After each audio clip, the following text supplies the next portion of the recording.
palavra do Senhor é amor. E amor, de alguma maneira, tem a ver com uma força que nos faz agir. A palavra do Senhor, que é amor, é uma palavra que gera, quando fala, gera vida, gera força, gera fatos, gera movimento. Amor, quando enche o nosso coração, também, de alguma maneira, nos faz agir, nos move na direção de algum tipo de movimento. E nesse mês de junho eu quero convidar você a algumas reflexões em cima do livro, ou melhor dizendo, da epístola, carta de Tiago, que é, por assim dizer, conhecida como uma carta muito prática, uma carta da fé em ação. Tiago, servo de Deus e do Senhor Jesus Cristo. As 12 tribos dispersas entre as nações. Saudações. Meus irmãos, considerem motivo de grande alegria o fato de passarem por diversas provações, pois vocês sabem que a prova da sua fé produz perseverança. E a perseverança deve ter ação completa, a fim de que vocês sejam maduros e íntegros, sem lhes faltar coisa alguma. Se algum de vocês tem falta de sabedoria, peça a Deus, que a todos dá livremente, de boa vontade, e lhe será concedida. Peça-a, porém, com fé, sem duvidar. Pois aquele que duvida é semelhante à onda do mar, levada e agitada pelo vento. Não pense tal pessoa que receberá coisa alguma do Senhor, pois tem a mente dividida e é instável em tudo o que faz. O irmão de condição humilde deve orgulhar-se quando estiver em elevada posição, e o rico deve orgulhar-se caso passe a viver em condição humilde, porque o rico passará como a flor do campo, pois o sol se levanta, traz o calor e seca a planta. Cai então a sua flor e a sua beleza é destruída. Da mesma forma, o rico murchará em meio aos seus afazeres.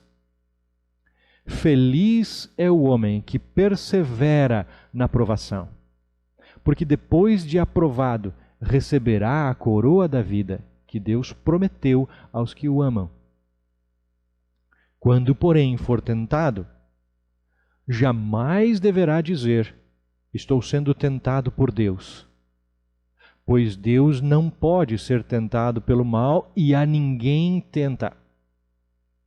Cada um, porém, é tentado pelo próprio mau desejo, sendo por este arrastado e seduzido. Então esse desejo, tendo concebido, dá à luz o pecado. E o pecado, após ter se consumado, gera a morte. Meus amados irmãos, não se deixem enganar. Toda boa dádiva e todo dom perfeito vem do alto, descendo do Pai das luzes, que não muda como sombras inconstantes. Por sua decisão, Ele nos gerou pela palavra da verdade, a fim de sermos como que os primeiros frutos de tudo o que Ele criou. Como eu disse no começo, essa epístola ou carta de Tiago é um texto do Novo Testamento que se equipara aos textos ou às palavras de sabedoria do Antigo Testamento. É um livro muito prático e eu queria destacar 3 coisas que este primeiro trecho diz para nós. O que tem para mim nessa vida? A segunda coisa que esse trechinho já nos diz é como enfrentar as durezas dessa vida. E a terceira coisa que eu quero refletir com você é com quem enfrentar as coisas dessa vida. Então, o que enfrentamos, ou o que tem para mim nessa vida, como enfrentamos e com quem enfrentamos. Perceba o versículo 2, Tiago no versículo 2 diz uma coisa muito interessante: considerem motivo de grande alegria o fato de passarem por diversas provações. Perceba, diversas provações. Essa palavra provações tem um sentido de diverso mesmo. Podem ser dificuldades, podem ser problemas, podem ser testes também. De alguma maneira, esta palavra provações deveria remeter a nossa imaginação a uma prática bastante conhecida, mais no mundo antigo do que hoje, mas hoje ainda existente, uma prática feita pelos profissionais chamados ourives, que tem a prática de purificar ou trabalhar com metais e purificar os metais nobres. Essa coisa de jogar fogo em cima e esquentar um metal para com que ele, aquecido, possa separar-se daquilo que são impurezas no metal. É uma imagem que deveria estar presente na nossa cabeça quando a gente pensa ou ouve o apóstolo Tiago dizer provações, várias provações. Tiago, também o apóstolo Pedro e também o autor da carta aos Hebreus, na Bíblia, falam para a gente de sofrimento, exatamente nesses termos, como uma espécie de uma fornalha ou um fogo que é lançado sobre a vida da gente, que testa a fé da gente na direção de, ou com o sentido, com a finalidade de purificar, tornar melhor. Há várias histórias de pessoas que passaram por sofrimentos e depois, de alguma maneira, chegaram a dizer: eu não consigo mais crer em Deus. Porque isso é uma realidade também. Os sofrimentos, as durezas da vida, em muitos e muitos casos, são coisas que botam a pessoa em tamanha pressão que às vezes ela chega a dizer depois: desculpa, eu não consigo mais acreditar em Deus. Mas há outras histórias, e talvez nós aqui que estamos ouvindo, você que está me ouvindo, tenha o outro tipo de história, no sentido de dizer: olha, eu passei por grandes durezas da vida. E as durezas da vida só me fizeram mais forte. E me fizeram perceber o quanto Deus é poderoso para agir no meio de dores e dificuldades inexplicáveis. Fato é que sofrimentos e dificuldades testam a vida da gente.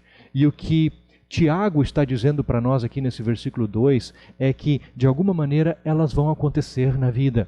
Percebam, ele diz: considerem o fato de motivo de grande alegria, o fato de passarem. Ele não está dizendo a possibilidade de passarem. Se por acaso vocês passarem. Ele está dizendo o fato de vocês passarem por diversas provações.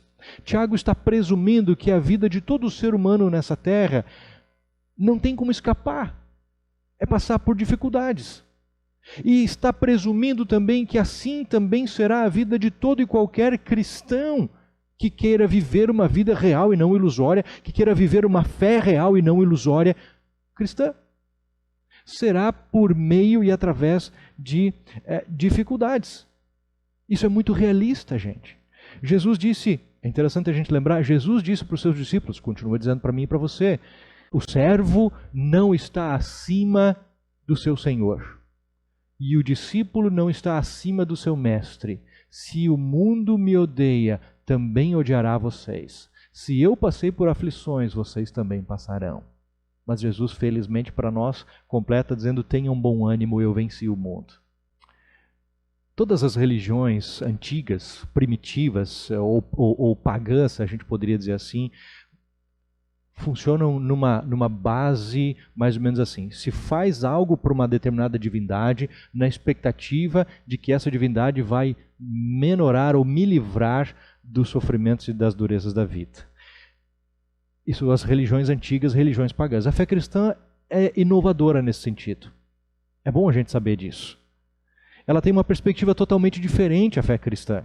Jesus sofreu para trazer redenção ao mundo.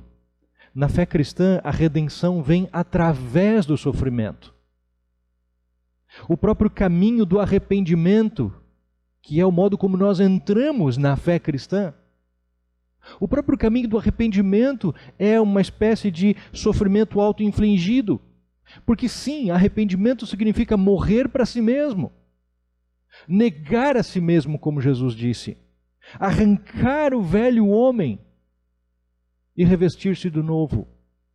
Eu me lembro também de uma fala do apóstolo Paulo, lá em Atos 14, Paulo está regressando, ou no caminho de regresso de uma de suas viagens missionárias. Ele estava numa reunião de discípulos, Paulo prega, ensina, e aí uma das partes desse relato de viagem de Paulo é esse: fortalecendo os discípulos e encorajando-os a permanecer na fé, e dizendo ainda, é necessário que passemos por muitas tribulações para entrarmos no reino de Deus.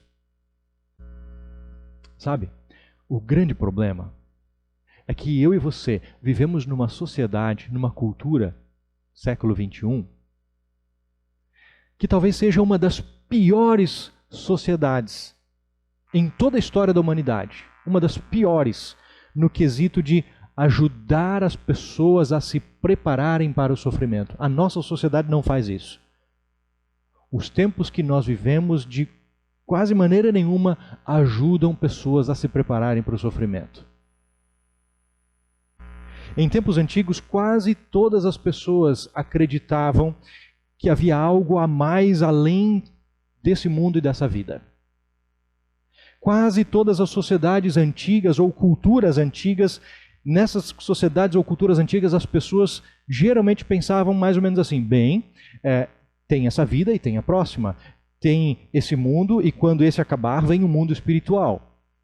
Quase todos tinham uma visão de que esse mundo é bagunçado e que a vida aqui é curta. Então era comum um pensamento interno nas pessoas, um pensamento interno que dissesse assim: bem, eu gostaria de ter dinheiro, de ter felicidade, de ter amor nessa vida, mas essa vida é curta. E o que importa é que nessa vida eu viva de tal maneira que na próxima eu possa experimentar amor, felicidade, realização. Ou seja, as pessoas pensavam, se essa vida não é tudo o que há, e se nessa vida, por mais que eu quisesse, eu não posso ter tudo aquilo que eu gostaria, eu posso contar com o fato de que eu terei alguma consolação na vida vindoura.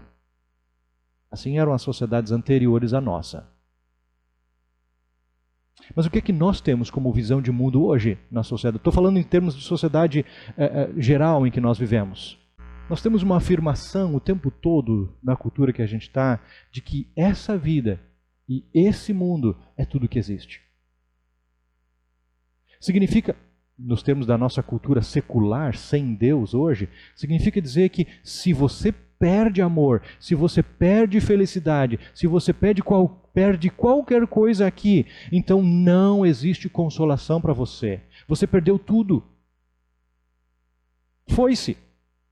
Não tem nada mais nesse mundo aqui. É isso que a nossa sociedade pensa e tenta impregnar, até mesmo também as cabeças cristãs, a minha e a sua mente.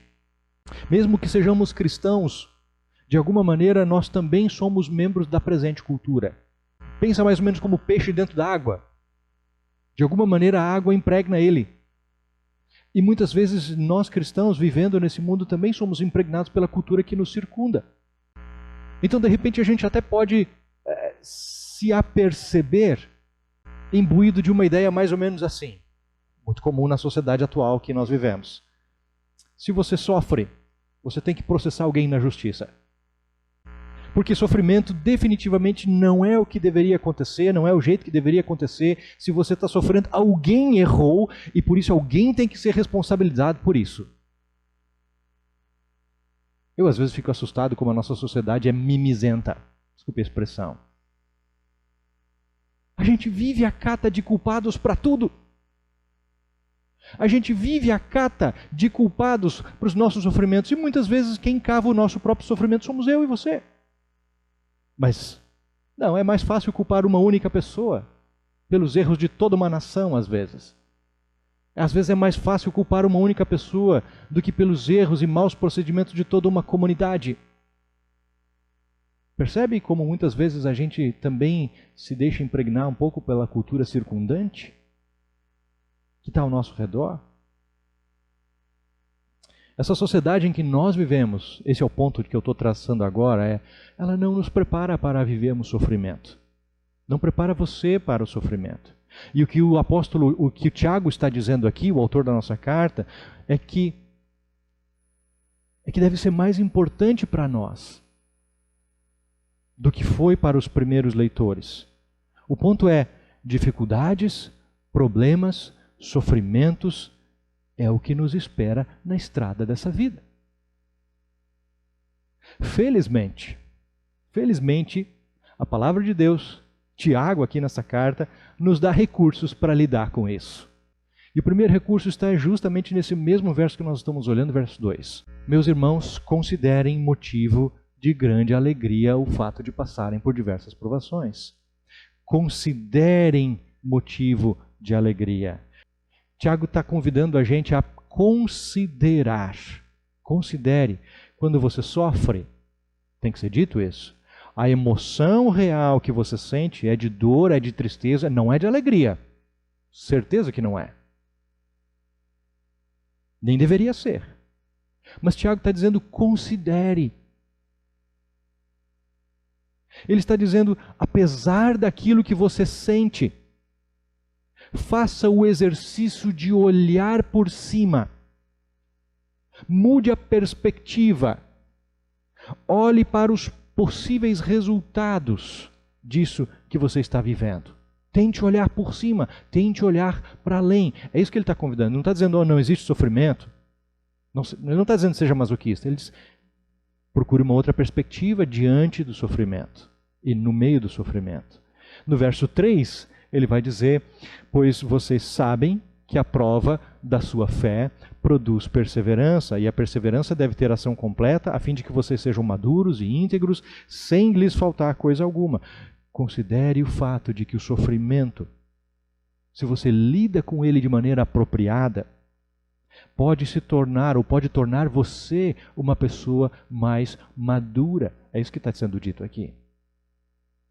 E a expressão do final do verso 3 fala de sem lhes faltar coisa alguma.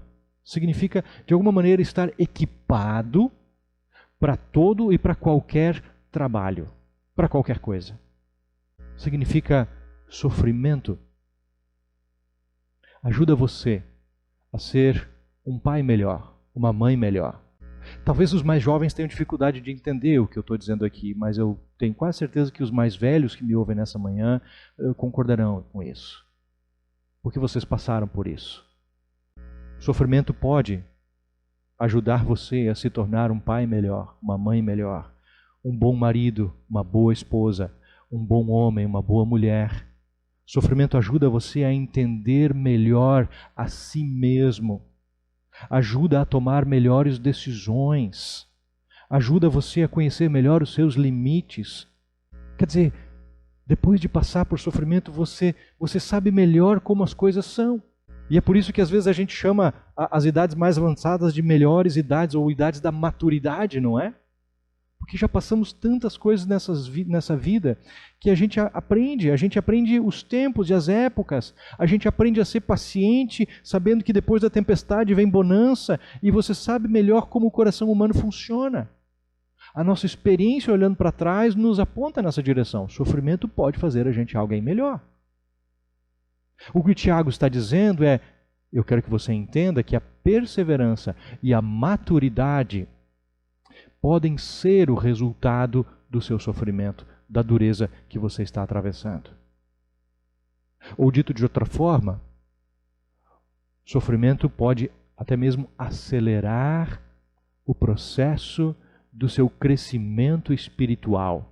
Sofrimento pode ser uma fornalha, aquela chama usada pelo ourives, para tornar a tua fé e a tua pessoa e o teu caráter melhores. O próprio Jesus sofreu, chorou, ficou irritado e triste com as coisas, mas confiou-se na mão. Você lembra de Romanos 8, 28? Todas as coisas cooperam para o bem daqueles que amam a Deus? É olhar para a vida, para a dureza do sofrimento, para a dureza da vida, com essa perspectiva.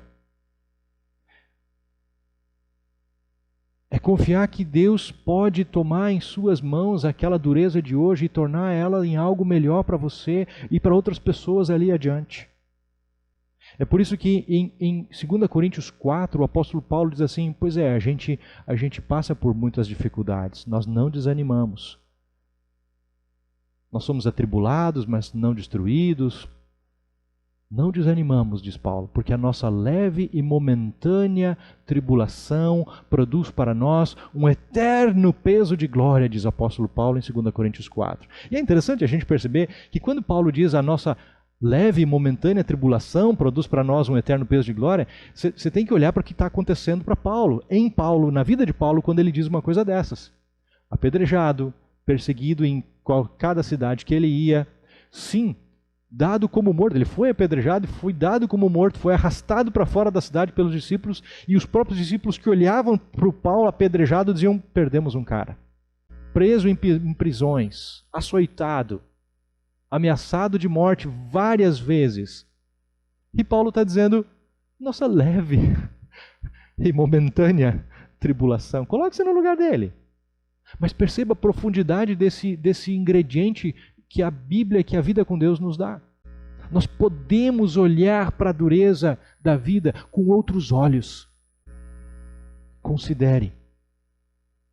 Você pode perder coisas externas em meio ao sofrimento, mas agarrando-se a Deus, isso pode dar para você um tipo de riqueza interna que dura para sempre. Mais uma vez, a gente lembra do apóstolo Paulo em 2 Coríntios capítulo 12, quando ele diz que ele tinha um espinho na carne. 3 vezes ele orou ao Senhor pedindo que Deus o tirasse, e Deus disse não. A minha graça te basta, porque o meu poder se aperfeiçoa na fraqueza, disse Deus. Deus estava dizendo para Paulo, Paulo, eu tenho uma graça que eu quero derramar dentro da tua vida, só que essa graça não pode ser derramada na tua vida por outro meio, só por esse. Sofrimento às vezes é isso para nós. Mas tem outras coisas que é interessante a gente perceber ou considerar. Sofrimento torna a gente mais humilde. Sofrimento torna a gente mais empático. Já percebeu isso?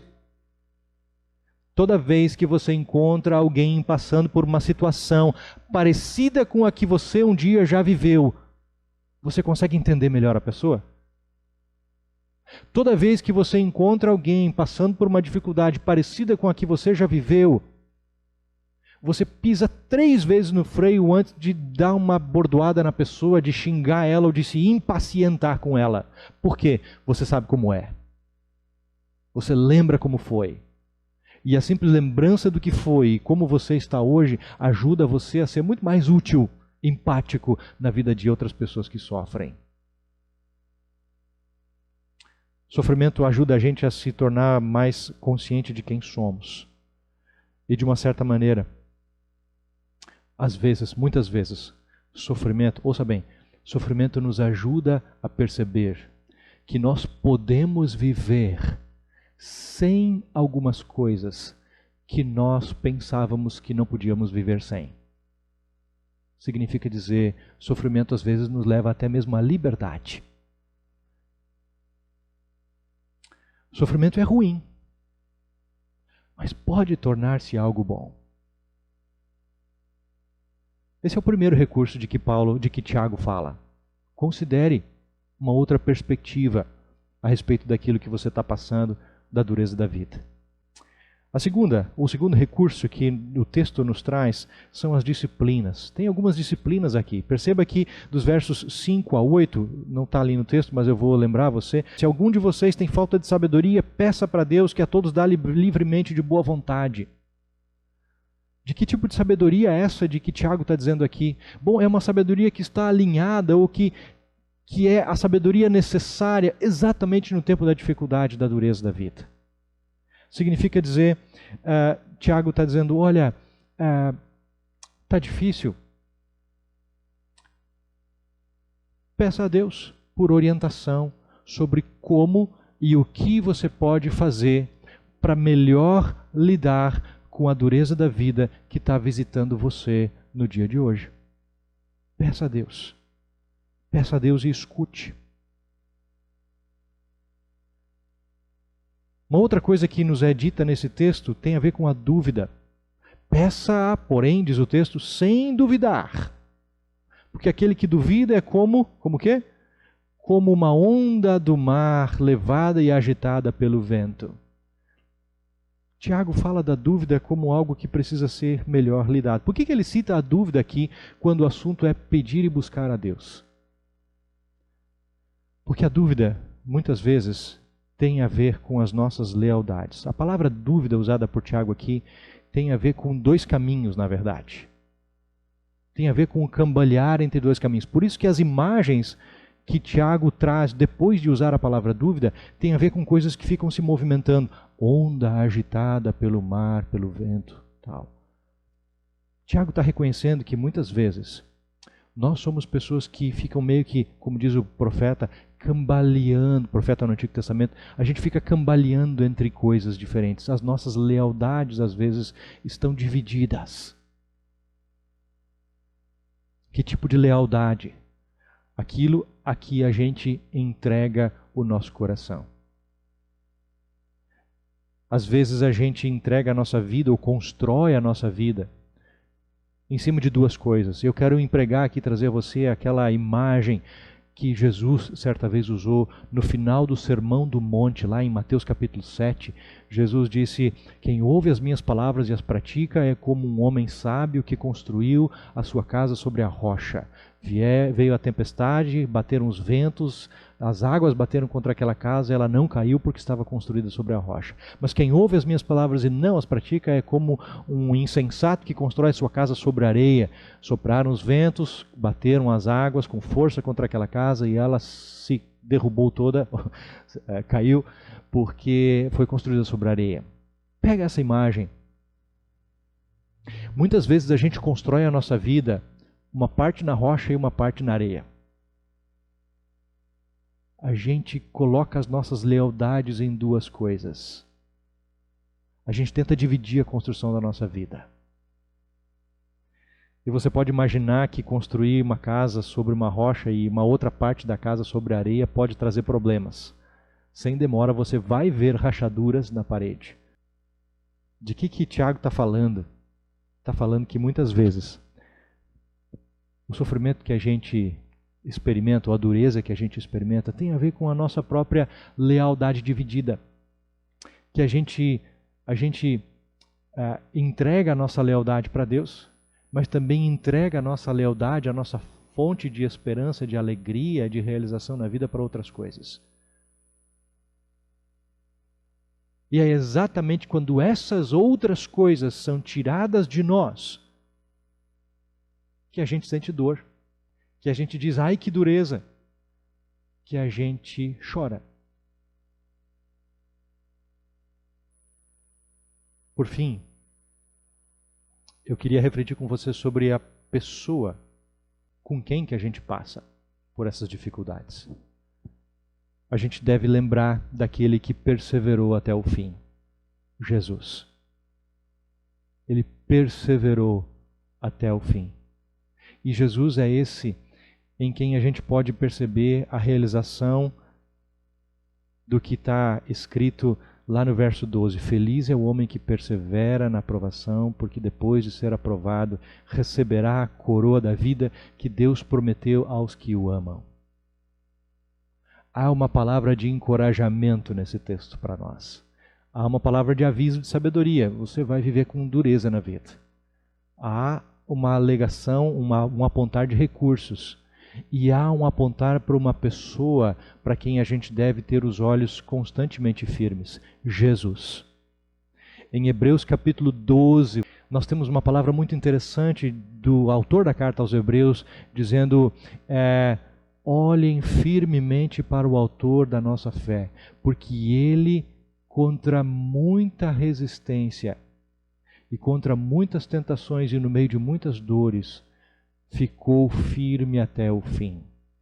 E exatamente porque ele ficou firme até o fim, ele se tornou o autor da nossa fé e aquele que afiança a nossa esperança. nós podemos saber, queridos, que há um prêmio, há uma coroa para mim e para você, porque Jesus foi perseverante no meio da provação e da dureza até o fim. E ele recebeu a coroa. No caso de Jesus, a coroa foi a ressurreição e o sentar-se à destra de Deus e ter o nome que está acima de todo nome e diante de quem todo joelho se dobrará e toda língua confessará que Jesus Cristo é o Senhor para a glória de Deus Pai. Essa é a coroa de Jesus. E a nossa, a minha e a tua coroa será estar diante dele. A minha e a tua coroa é aquilo que nós vamos receber em perseverar, em ter uma perspectiva em Deus diante dos sofrimentos, de que a dureza que me assalta pode ser usada por Deus para melhorar a minha vida, a minha pessoa.